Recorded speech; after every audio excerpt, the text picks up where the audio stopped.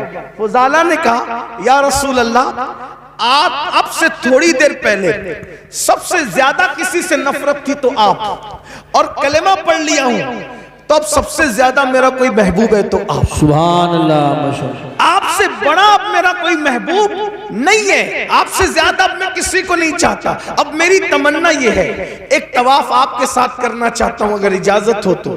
حضور ایک طواف، اور فضالہ حضور کے ساتھ طواف کرنے لگے۔ فضالہ کا مقدر تھا قیامت تک لوگ طواف کریں گے، لیکن فضالہ کے طواف کی شان یہ تھی کعبہ ہے، کعبے کا کعبہ ہے اور فضالہ ہے، یعنی دو قبلوں کا طواف ایک ساتھ ہو رہا ہے۔ اگر آپ عشق و مستی کی نظر میں دیکھیں تو کعبہ اور کعبے کے ساتھ طواف کعبہ ہو رہا ہے۔ جب طواف ہو گیا فضالہ اپنے گھر کی طرف جانے لگے۔ اب فضالہ صحابی ہو گئے، عاشق رسول ہو گئے، گھر کی طرف جانے لگے۔ آئے تھے تو لڑکی سے ہنسی مذاق کہے وغیرہ کر کے اب جا رہے عاشق بن کے، صحابی بن کے۔ جیسی اس لڑکی کا گھر آیا فضالہ کا سر جھک گیا۔ لڑکی انتظار کر رہی تھی کھڑی کہ روزانہ آتے بھی مذاق ہوتی تھی، جاتے بھی ہوتی تھی، جاتے تو ہو گئی، اب فضالہ آ رہا ہے کرتا کیا ہے؟ تو جیسے ہی فضالہ سر جھکا کر کے جانے لگے اس لڑکی نے آواز دی فضالہ، او فضالہ، فضالہ ادھر دیکھو۔ آپ نے وہیں کھڑے ہو کے کہا کہ نہیں اب میں تیرے کام کا نہیں رہا۔ فضالہ نے کیا کہا؟ اب میں تیرے کام کا نہیں رہا۔ اس لڑکی نے کہا کیوں؟ مذاق زیادہ ہو گئی، کوئی تکلیف ہو گئی، کوئی کچھ ہو گیا، بتاؤ ازالہ کریں۔ تو کیا کہا؟ نہیں، جب تک کہ میرے دل میں آمنہ کا لال نہیں بسا تھا میں ہر کس و ناقص سے دل لگا لیتا تھا، لیکن اب میرے دل میں عشق رسول پیدا ہو گیا ہے، اس لیے اب میرے دل میں کسی ناجائز محبت کی جگہ نہیں ہے۔ اب میں تیرے کام کا نہیں رہ گیا۔ اندازہ فرمائیں زندگیوں میں یوں انقلاب آیا ہے۔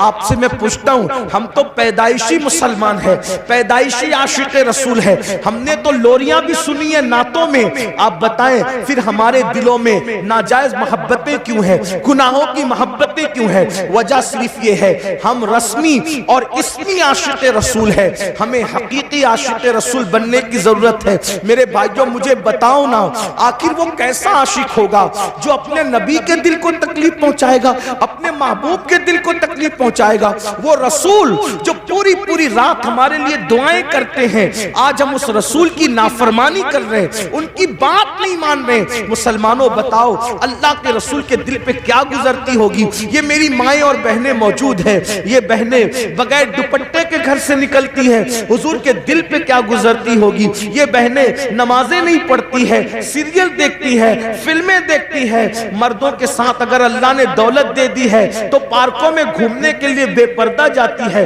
بتاؤ تو صحیح، یہ دین کا گلشن کتنی محنتوں سے سجایا گیا ہے، یہ دین کا گلشن کتنی قربانیاں دی گئی ہے جب یہ دین کا گلشن سجا ہے۔ اگر آج مسلمان اس احساس سے عاری ہو جائے تو بتائیے پھر مصیبتیں نہیں تو کیا، پھر تکلیفیں نہیں تو کیا، پھر اللہ اکبر تباہی نہیں تو کیا، پھر بربادی نہیں تو کیا؟ یاد رکھیے اپنے نبی سے سچے دل سے جڑیے۔ جو رسول اللہ سے سچی محبت کرتا ہے وہ کثرت سے اپنے نبی کا ذکر کرتا ہے، اس کی پہلی نشانی ہے وہ کثرت سے اپنے نبی کا ذکر کرتا ہے۔ بتائیے کیا ہم اپنے آقا کا ذکر کثرت سے کرتے ہیں؟ ارے کثرت تو جانے دیجئے، کئی دن ہو جاتے ہم کلمہ بھی نہیں پڑھ پاتے۔ بتائیے یہ حال ہے، پوری پوری زندگی قرآن کو ہاتھ بھی نہیں لگاتے۔ میرے بھائیوں کیسے مسلمان ہو؟ آپ یہ سوچتے ہو ہم مسلمان ہیں اس لیے ہم پر مصیبتیں آ رہی ہے؟ ہم مسلمان اس لیے مصیبت نہیں آ رہی ہے، ہم سچے مسلمان نہیں ہے اس لیے مصیبت آ رہی ہے۔ میرے بھائیوں ہمیں جیل بھرنے کی تحریکیں شروع کرنے کی ضرورت اس لیے پیش آ رہی ہے کہ ہم نے مسجدیں بھرنے کی کوشش نہیں کی۔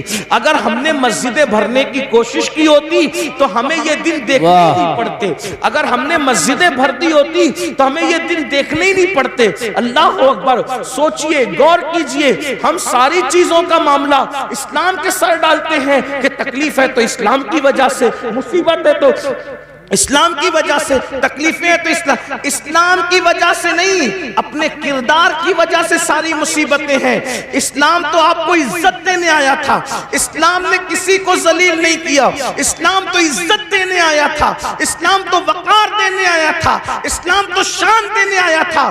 ایک نام بتا دو، بس بات ختم کرتے ہوئے کہہ رہا ہوں، اس مجمع میں اگر کوئی تاریخ کا طالب علم ہے، کوئی پڑھا لکھا ہے تو میں اس کو چیلنج کرتا ہوں، مجمع کو نہیں پوری دنیا کو چیلنج کرتا ہوں، ایک نام ایسا بتا دو جو سچا مسلمان ہوا ہو اور اسلام کی وجہ سے وہ ذلیل ہو گیا ہو۔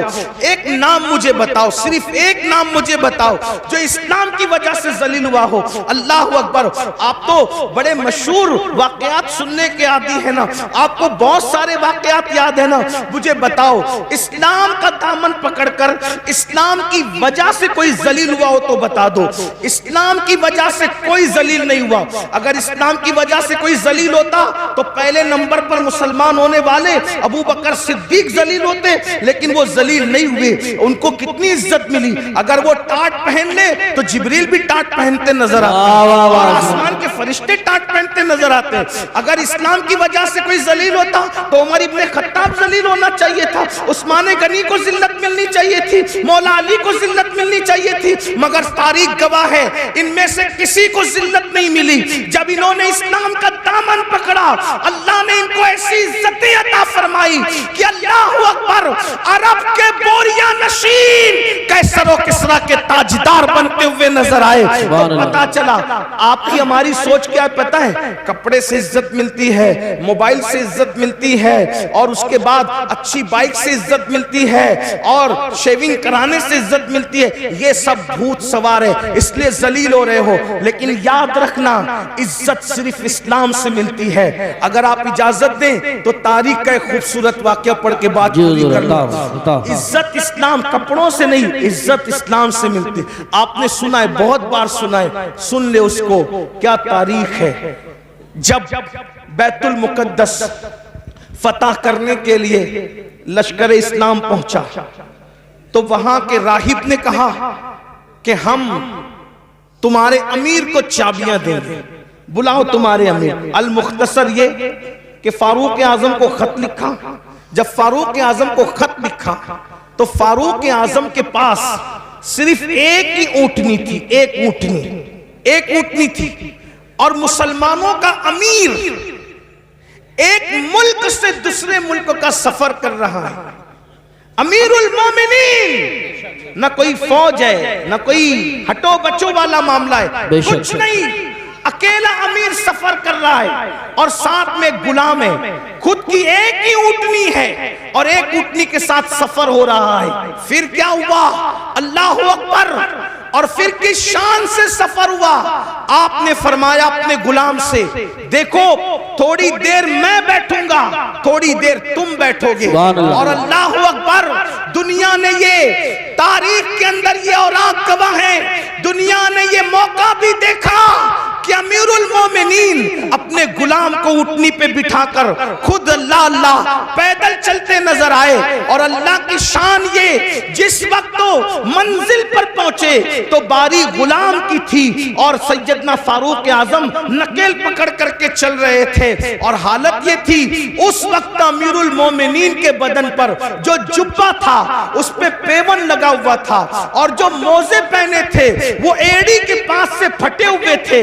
جس وقت نالا آیا آپ نے سوچا پھٹے ہوئے موزوں میں پانی بھر نہ جائے تو موزے اتار کر آپ نے گردن پہ ڈال لیے، اور اس کے بعد جب نکلے تو حضرت خالد ابن ولید اور ابو عبیدہ ابن الجراح کان میں باتیں کر رہے تھے، امیر المومنین یہ کیا کر رہے ہیں؟ ارے موزے پیر میں تھے تو پھٹا پن چھپا ہوا تھا، اتنے لوگ استقبال کے لیے آئے ہیں، مسلم بھی ہے، غیر مسلم بھی ہے، یہودی بھی ہے، عیسائی بھی ہے، مشرک بھی ہے، سب دیکھنے آئے کہ مسلمانوں کا امیر کیسا ہے، اور انہوں نے پھٹے ہوئے موزے کندھے پہ ڈال لیے، غلام کو بٹھا دیا، لوگ استقبال کرنے کے لیے آگے بڑھے، ان کو یوں لگا کہ جو نکیل پکڑ کے چل رہا ہے وہ غلام ہے اور جو سواری پہ بیٹھا ہے وہ امام ہے، لیکن جب استقبال کے لیے لوگ آگے بڑھے جو نہیں پہچانتے تھے تو خالد ابن ولید اور ابو عبیدہ ابن الجراح نے کہا وہ آقا نہیں ہے ہمارا، یہ ہمارا امیر تو یہ ہے جو نکیل پکڑ کے چل رہا تھا۔ تو لوگوں نے پوچھا اس کو کیا ہو گیا؟ تو تب بتایا گیا ان کی ملکیت میں ایک ہی اونٹنی تھی اور غلام کو ساتھ لائے، تو انصاف کا تقاضا یہ تھا کہ جتنی دیر یہ بیٹھیں گے اتنی دیر غلام بھی بیٹھے گا، اور جتنی دیر غلام پیدل چلے گا اتنی دیر یہ پیدل چلیں گے، اور باری اس کی تھی۔ اللہ اکبر! چپکے سے کسی جوان نے کان میں کہا امیر المومنین اتنے لوگ استقبال کے لیے آئے ہیں، پیون والا جبہ پہنا ہے، پھٹا ہوا موزہ کندھے پہ ڈال لیا ہے، آپ نے کیا کیا؟ تو آپ نے غصے میں کنکر اٹھائے اور اٹھا کر کے ان پہ مارتے ہوئے فرمایا کہ حضور علیہ السلام کے پردہ فرمانے کو ابھی ایک صدی بھی نہیں بیتی اور تم اتنی جلدی تمہاری سوچ بدل گئی، اتنی جلدی تمہاری فکر بدل گئی، اتنی جلدی تمہارے خیالات بدل گئے۔ فرمایا واللہ ہمیں عزت کپڑوں کی اور سواری کی وجہ سے نہیں ملی ہے، ہمیں عزت اسلام کی وجہ سے ملی ہے، نبی کی وفاداری کی وجہ سے ملی ہے۔ جب تک ہم اسلام کا دامن پکڑے رہیں گے اور حضور سے وفاداری کرتے رہیں گے اس وقت تک اللہ ہمیں عزت عطا فرماتا ہے۔ آپ مجھے بتائیں اللہ اکبر! جب چابیاں دی گئی تو ساتھ ہی ساتھ وہ عیسائی مسلمان بھی ہوئے اور کہا عمر اگر لاؤ لشکر کے ساتھ آتے تو صرف چابیاں دیتے، لیکن عمر تم اسلام کی سادگی کے ساتھ آئے ہو تو ہم نے چابیاں بعد میں دی ہے، پہلے ہم نے تمہیں اپنا دل دے دیا ہے، اور وہ کلمہ پڑھ کے مسلمان ہو گئے۔ مسلمانوں بتاؤ آج جتنی دلچسپی بائک میں لیتے ہو، جتنی دلچسپی اچھے کپڑے میں لیتے ہو، جتنی دلچسپیاں اچھے قیمتی جوتوں میں لیتے ہو، جتنی دلچسپیاں ہٹو اور بچوں میں لیتے ہو، اتنی دلچسپی اسلام پر عمل کرنے میں لو، پھٹے کپڑے پر بھی تمہیں عزت ملے گی، اللہ اکبر، پیدل چلنے پر بھی تمہیں عزت ملے گی، تمہیں وقار ملے گا، غربت کے باوجود بھی دنیا تمہارے قدموں میں اپنا سر رکھنے پہ مجبور ہو جائے گی۔ اللہ اللہ، مجھے بتاؤ سرکار غریب نواز کے پاس کون سی دولت تھی، کون سی حکومت تھی، کون سی طاقت تھی، مگر خلجی سے لے کر اکبر اعظم تک سب غریب نواز کے قدموں میں اپنا سر رکھ کر کے بتا رہے ہیں اللہ اکبر۔ بادشاہ شان والا نہیں ہوتا، جس کے پاس دین ہوتا ہے وہ شان والا ہوتا ہے۔ اس لیے یہ دماغ سے بھوت نکال دو، بیٹھ کے پانی پیئیں گے تو ذلیل ہوں گے، ایئرپورٹ پر نماز پڑھیں گے، سفر میں نماز پڑھیں گے اللہ اکبر تو ذلیل ہوں گے، نہیں، مسلمان سچے نہیں ہے اس لیے ذلیل ہو رہے، اور زمین پہ ذلیل ہو رہے ہو، زمین کے اندر بھی ذلیل ہونے کے لیے تیار رہو۔ اس لیے سچے مسلمان بنو، دین کا دامن جس نے پکڑ لیا اس کو عزت ہی ملی، اس کو کامیابی ہی ملی، اسے وقار ہی ملا۔ آج کی اس محفل میں آپ کو پیغام دیا جاتا ہے، دین کو سینے سے لگاؤ، قرآن کی تعلیم کو عام کرو، دستار بندی کا جلسہ ہے، قرآن کی تعلیم کو عام کرو، اپنے بچوں کو اتنا علم دو کہ تمہارے بچے فرض علوم کیا ہے، ایمان کیا ہے، کفر کیا ہے، دین کیا ہے، دین کے خلاف کیا ہے، سب تمہارے بچوں کو آنا چاہیے۔ ہمارے بچوں کو تو کلمہ بھی نہیں آتا، ہمارے بچوں کو تو غسل کرنا بھی نہیں آتا، ہمارے بچوں کو تو استنجا کا طریقہ بھی نہیں آتا۔ اس لیے جتنے علوم فرض ہے، ایک مسلمان کو جتنا علم سیکھنا فرض ہے، اتنا علم اپنے بچوں کو دو، اپنی بچیوں کو دو، اور ساتھ ہی ساتھ دنیاوی تعلیم پر بھی محنت کرو۔ 10ویں اور 12ویں سے اپنے بچوں کو بچیوں کو ڈراپ آؤٹ مت کر لو، اٹھا مت لو، بلکہ اپنے بچوں کو اپنی بچیوں کو اعلیٰ تعلیم دو، دنیاوی تعلیم، اعلیٰ تعلیم دو، اتنی اچھی تعلیم دو کہ آپ کے بچہ، کوئی بھی بچہ ڈگری کے بغیر نہ رہنے پائے، ہر بچے کو ڈگری دو۔ آپ کہتے ہیں نوکری نہیں ملتی، ہم نوکری کے لیے بچوں کو نہیں پڑھاتے، ہم اچھا انسان بنانے کے لیے بچوں کو پڑھاتے ہیں۔ اپنے خرچے کم کرو، اپنے اخراجات کم کرو۔ ہر محفل کا ہمارا پیغام یہ ہے، علم پہ محنت کرو، اور ایک پیغام یہ بھی ہے، شادیوں میں لاکھوں کروڑوں خرچ کرنے کی بجائے وہ لاکھوں روپے جو وہ اسکول کالجز بنانے پہ خرچ کرو، مسجدوں کے مینار بہت اونچے بنا کر کروڑوں روپیہ خرچ کرنے کی بجائے وہ کروڑوں روپے تعلیم گاہوں پہ خرچ کرو، کیونکہ مسجد کا اونچا مینار ہمارا کوئی فائدہ نہیں کر سکتا، لیکن اگر ہم نے تعلیم گاہیں مضبوط بنائی تو اس سے اچھے انسان پیدا ہوں گے۔ ہمارے یہاں عمارتوں کی اہمیت نہیں ہے، ہمارے یہاں اچھے انسانوں کی اہمیت ہے، تو دانش گاہیں بناؤ۔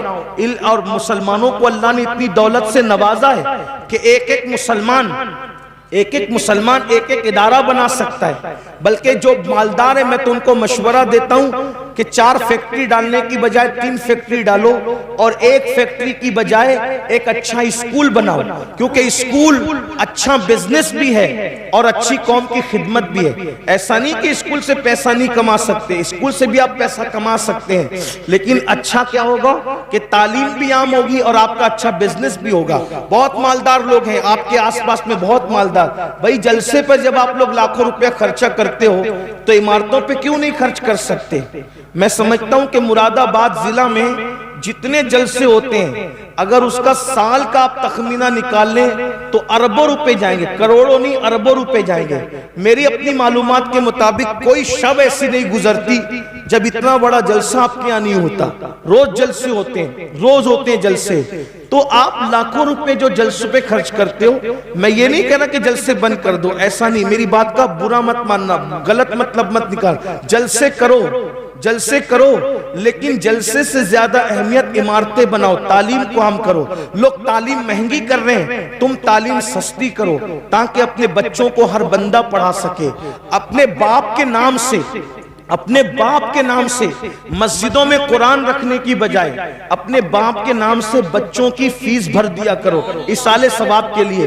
اس لیے کہ ان علماء سے پوچھو کہ جب مسجد میں ابا کے ایصال ثواب کے لیے قرآن رکھتے ہیں، وہ برسا برس ہو جاتے، سینکڑوں قرآن تھپی میں رکھے ہوئے ہیں، کوئی ان کو ہاتھ تک نہیں لگاتا۔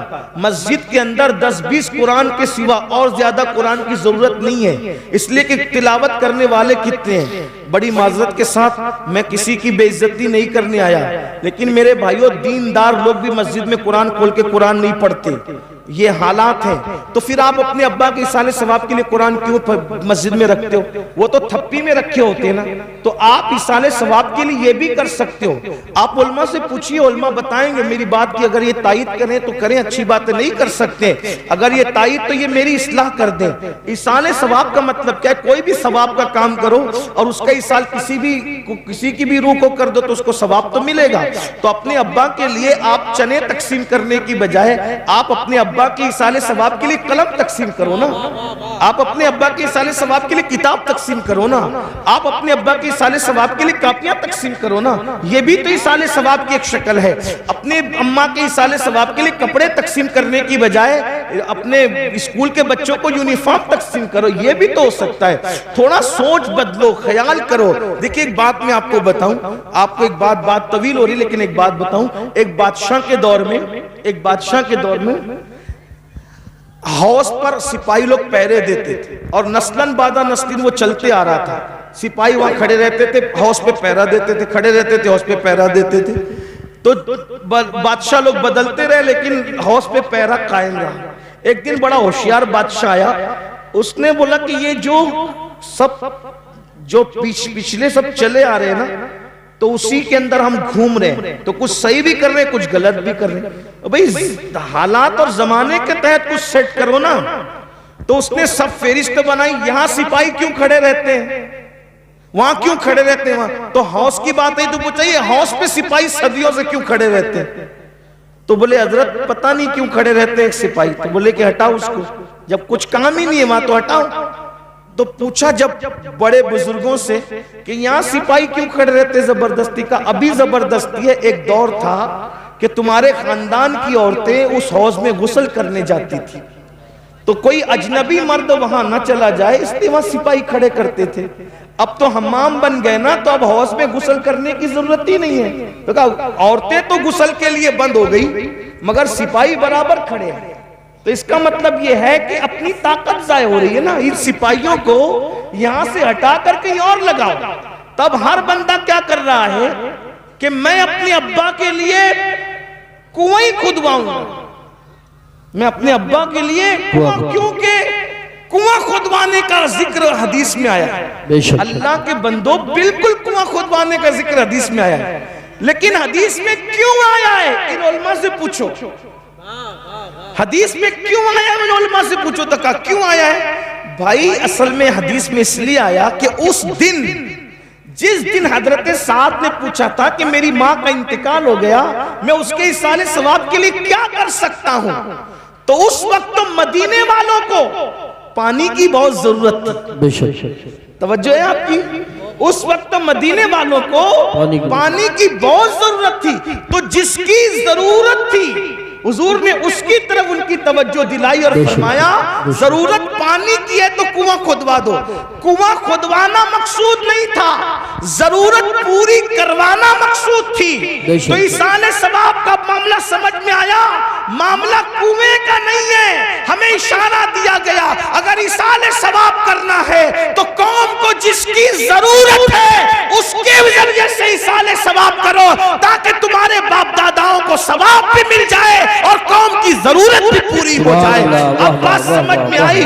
تو اس وقت تو کنویں کی ضرورت تھی، آج ہماری قوم کو تعلیم کی ضرورت ہے۔ کسی دور میں قوم کو روٹی کی ضرورت تھی، آج ہماری قوم کو یونیفارم کی ضرورت ہے کہ بچوں کا اسکول کا یونیفارم ہم تقسیم کریں لباس کی شکل میں۔ کل ہمارے جو ہے وہ لوگوں کو پان یا چنے کی ضرورت تھی تو بزرگوں نے وہ تقسیم کرایا، آج ہمارے بچوں کو قلم کی ضرورت ہے، اس لیے یہ تقسیم ہونا چاہیے۔